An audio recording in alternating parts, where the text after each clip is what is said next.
With the COVID pandemic going on, I hear a lot of talk about people feeling stuck.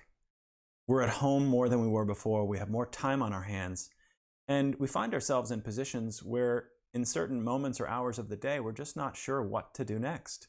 Our usual routines are gone, our usual connections are disrupted and broken, and I thought I would talk today about clarity and uncertainty, looking specifically at why is it sometimes we just don't know what to do next.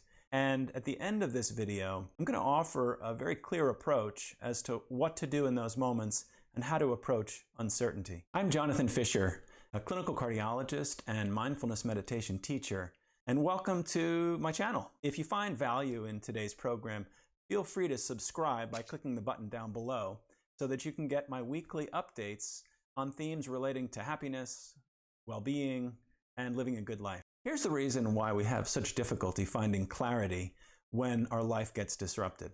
First of all, there are distractions coming at us from all around. We've had our cell phones, we've had social media, we've had the internet constantly competing for our attention. So it's really hard to hear that inner voice that's telling us what's most important. Now add on top of that the inner voice that we all have, which is reminding us of what happened yesterday, judging how our prior experiences were, worrying about what might be happening tomorrow with tremendous uncertainty in the world. So it's even more difficult to hear that quiet voice inside of us that really knows what we want to be doing next. Once we get that stillness and the quiet by silencing the outer distractions and working with the inner voice in our mind, we still have to listen for that voice that tells us what we want for ourselves. And that really requires looking at our core values. What's most important to us? Looking for some sense of purpose in our lives. What do we want the meaning of our life to be in this moment, and then looking back in the future? Or if we want to get really deep, the question is, how do we want our life to be remembered by those we care about and cared for? There are a few other forces that are at play here that are making it really hard to find clarity about what happens next. We have lost our former identity. We may have the same job, but different responsibilities. Our hours may have been cut back. We may have been furloughed. And we find ourselves looking at our life and questioning, who am I? If I'm not at work right now doing the thing that I've been doing, I need to find a new way of defining myself and of broadening my self-concept. And that can lead us to some real confusing moments. So it's important to ask ourselves, who are we in this new world? And learning that we can actually grow into a new identity. We can create a new identity for ourselves and define very clearly the values and goals of that new identity. There's another reason why we're searching for clarity, and that's because our former identities have been lost. We may have defined ourselves by our job or our activities or by the people that we were seeing day to day, and now we find ourselves without that. So our former actions and thoughts and behaviors and routines, for many of us, those are out the window. And we really have to pause and enjoy this moment of pause and take it as an opportunity to create the life that we desire. The first step in finding clarity is stopping and pausing and noticing how our tendency to find solutions and to do something often gets in our way of the quiet and stillness required to decide what happens next. Alan Watts, the Zen master, put it this way: muddy water is best cleared by leaving it alone. So part of our practice in mindfulness and compassion and concentration is intentionally pausing, creating stillness with our body and our mind, and allowing a lot of the worries about the future and fears of what's to come to settle down so that we can get into a deeper sense of what happens next. So what's the plan? Well, step number one is to recognize that our environment can either support us in finding clarity or it can get in our way. And by environment, I mean the external environment, which means the distractions that may be in our house or maybe at work, and also the distractions that come on our devices, on our computers, in form of social media and notifications, the constant beeps and buzzes, and the advertisements that are vying for our attention. So working with that external distraction, we can start to make choices about putting our devices aside, setting aside only a few times per day that we may look at them, and really allowing ourselves that sense of non-distraction from the outside world. In addition, where does clarity come from? Well, clarity comes from the mind, and we have to nourish our mind. And that means the usual things like proper rest, exercise, hydration, healthy nutrition. All those things, if we take them for granted, we end up with a mind that can feel kind of foggy and unclear. So this is just setting the groundwork for finding that clarity that we really desire. Now I'm going to offer a very simple, straightforward way of finding clarity that has 4 steps. And the 4 steps are, the first step is choice. And that means choosing how you want your mind to be and how you want your body to be and where you want to put your attention. And it means choosing to be in this present moment, fully open to whatever's here right now, rather than rejecting it and reacting to it. The second C is calm. We're so busy running around and even trying to do more and to figure out what should I be doing that we don't ever come to a place where our fight or flight reflex in the brain calms down enough so that we can shift into our prefrontal cortex, the executive center of our brain, the one that really helps us know what our higher self and our best future self wants for this moment. The third C is clarity, and that's all about questioning and reflecting on what's most important to you. What are your core values? Is it about being kind? Is it about gaining wisdom? Is it about being with other people? Whatever it is, those are your core values. And you could make a list of 20 or 30 values and narrow them down to 10 and 5 and 3, and maybe even your number 1 value. So my number 1 value is connection. Connection with myself and connection with other people.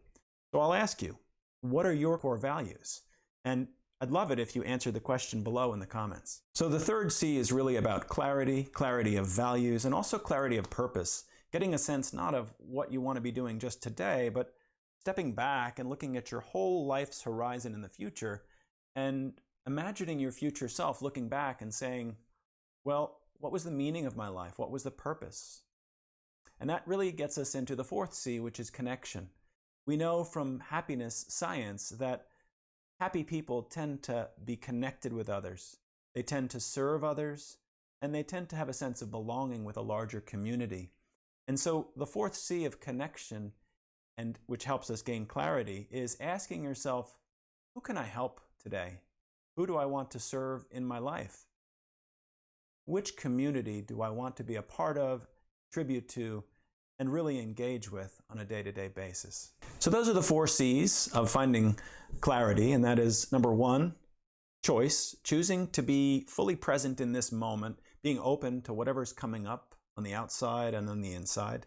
The second C is intentionally finding a place of calm, letting that muddy water of the mind settle so that we can hear that clear inner voice inside that's guiding us to what we want and need to do next. And the third C is clarity.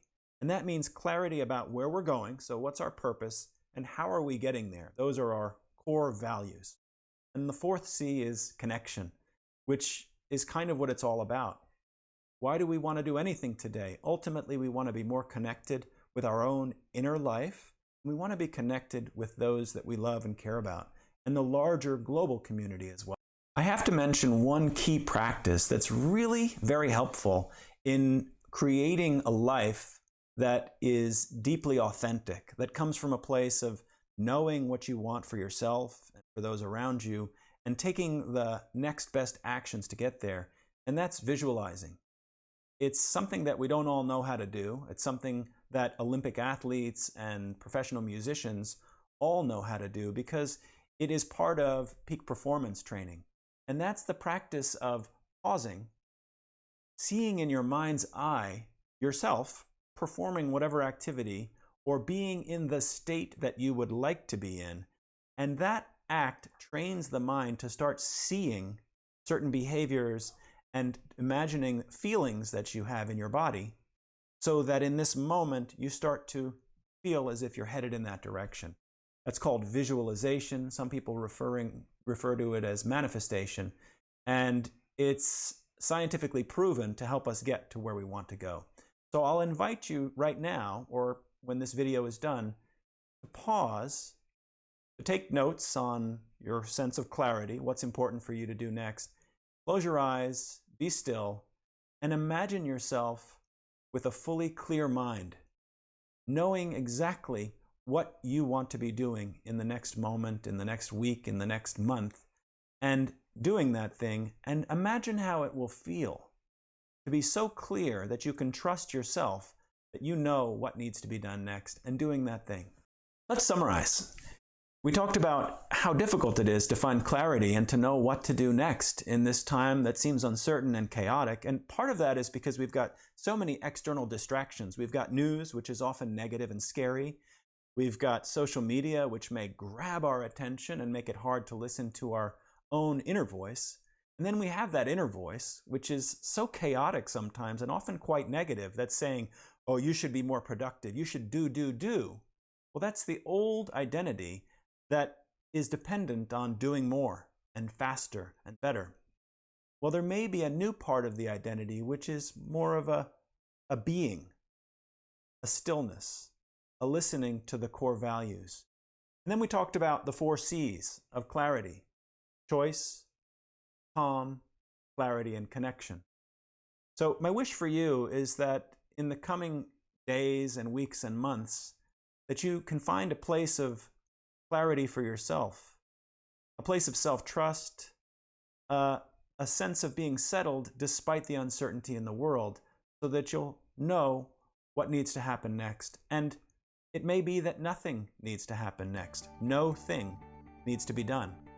What we may need most is to be still and to be quiet and to listen for the voice within that knows what needs to happen.